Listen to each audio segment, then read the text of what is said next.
Salam Pak Pendeta, saya mau bertanya tentang Lukas 13 ayat 1. Pada waktu itu datanglah kepada Yesus beberapa orang membawa kabar tentang orang-orang Galilea, yang darahnya dicampurkan Pilatus dengan darah korban yang mereka persembahkan. Pertanyaannya, mengapa darah orang-orang Galilea dicampurkan Pilatus dengan darah korban yang mereka persembahkan? Siapakah orang Galilea itu dan siapakah orang yang mereka persembahkan? Terima kasih.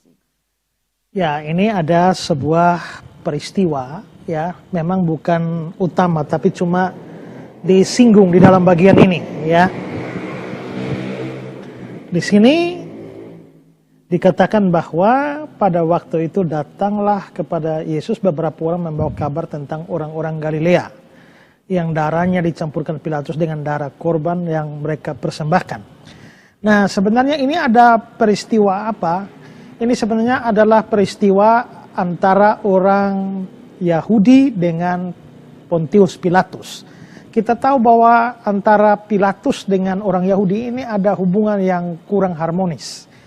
Dalam beberapa insiden kita bisa lihat bahwa terjadi konflik antara Pilatus dan orang-orang Yahudi. Nah, orang-orang Yahudi itu kan luas, termasuk orang-orang di wilayah Galilea.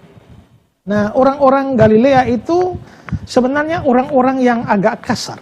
Ya, orang-orang agak kasar dan juga berjiwa nasionalis, sehingga hampir dalam semua insiden yang berbau politik, baik terhadap Herodes maupun juga terhadap Pilatus, orang Galilea biasa terlibat di sana.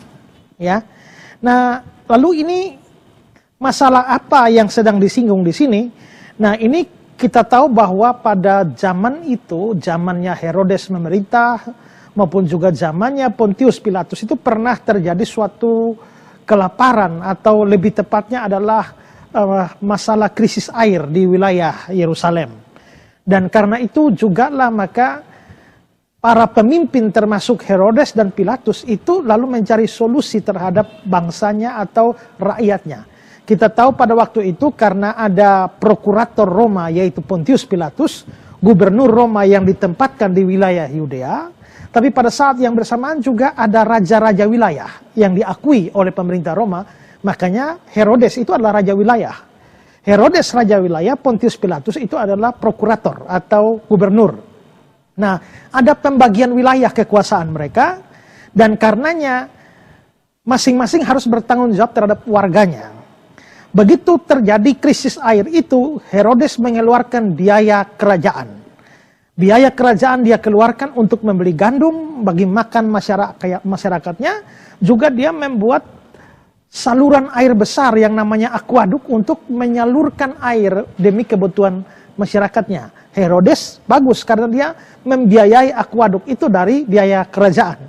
Sedangkan Pilatus ini lain, dia juga mempunyai proyek yang sama untuk mendatangkan air. Dua proyek sebenarnya. Dia pertama mau renovasi saluran air, dan yang kedua adalah dia mau membuat saluran air baru.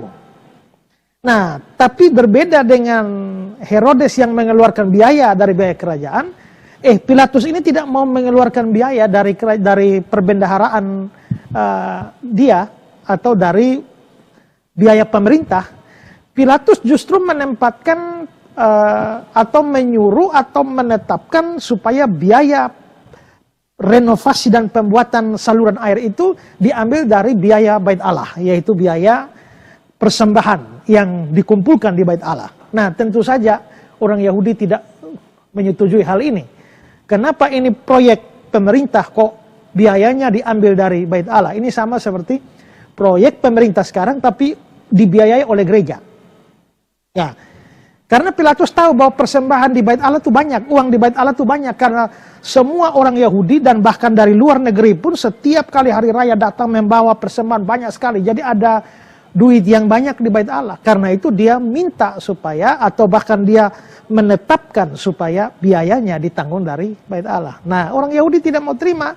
Nah, orang Yahudi tidak mau terima, inilah dimasuki lagi di dalam kalangan Yahudi ini, diprovokasi lagi oleh orang Galilea untuk menolak keputusan Pilatus itu. Maka mereka mulai mengadakan pertemuan-pertemuan, mengadakan rapat-rapat untuk melawan atau menolak keputusannya Pilatus. Nah, Satu hari mereka mengadakan pertemuan atau rapat di halaman Bait Allah, di mana orang Galilea banyak kumpul di sana. Nah, pada saat itu Pilatus yang marah, lalu dia mengutus tentara-tentaranya dengan menyamar. Jadi tentara-tentaranya menyamar tidak pakai pakaian kerajaan, tapi mereka sudah tidak membawa pedang, tapi membawa palu. Dan akhirnya pada saat mereka menyusup masuk di tengah-tengah massa, pada saat mendapatkan aba-aba itulah maka mereka mengeluarkan palu mereka, gada mereka, lalu mulai memukul dan membunuh banyak orang Yahudi di sana, terutama orang-orang Galilea. Hampir semua orang Galilea yang muda pada waktu itu ikut hadir di dalam insiden waktu itu. Nah, setelah membunuh mereka, Pilatus yang masih kurang puas itu lalu akhirnya menyuruh mengambil darah mereka, lalu mencampurkannya dengan darah binatang korban di Bait Allah itu, ya. Nah, lalu akhirnya itulah yang disinggung di dalam Lukas 13 ayat 1 itu. Pada waktu itu datanglah kepada Yesus beberapa orang membawa kabar tentang orang-orang Galilea yang darahnya dicampurkan Pilatus dengan darah korban yang mereka persembahkan. Jadi mereka ada di Bait Allah kan mau berikan persembahan. Nah, Pilatus setelah bunuh mereka, darahnya dicampur untuk persembahan itu. Nah, perlu diketahui bahwa wilayah Galilea itu wilayah dalam kekuasaan Herodes. Dengan kata lain, Pilatus itu membunuh warganya Herodes. Nah, ini membuat Herodes marah. Membuat Herodes marah sehingga akhirnya terjadi permusuhan antara Pilatus sama Herodes.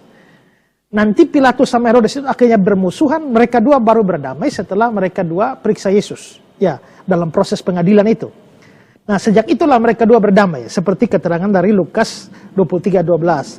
Dan pada hari itu juga bersahabatlah Herodes dan Pilatus. Sebelum itu mereka bermusuhan, ya. Nah, karena itu maka Pilatus yang membunuh orang-orang Galilea, ini kan insiden berdarah. Orang Yahudi tidak terima ini. Orang Yahudi tidak terima ini lalu melaporkan Pilatus itu ke pusat Roma. Melaporkan Pilatus ke pusat Romawi sana, lalu kabar itu sampai pada Kaisar dan itu membuat Kaisar marah sekali.